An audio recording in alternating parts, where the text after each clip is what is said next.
Ayan, good afternoon guys. Magandang hapon sa lahat-lahat. Ayan, umuulan dito sa amin ngayon. Kamusta naman dyan sa inyo? So, dahilan yan para hindi ako makapaglaba and yan, self-care muna tayo. Lilinis tayo ng kuko ngayon. Ayan. Ayan. Nililinis ko lang talaga guys. Hindi naman kagandahan yung kuko ko. Yung importante lang is malinis siya and maiksi. Kasi nga, ayun, maganda tingnan pag malinis, diba?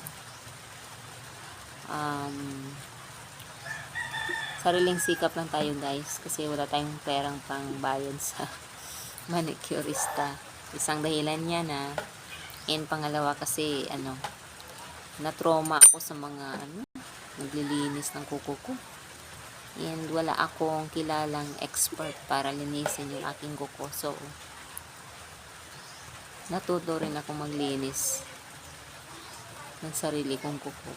So, at least, safe yung aking kuko, diba? Yung aking mga paa. Kasi matagal akong nagsuffer nung nag-foot spa kami.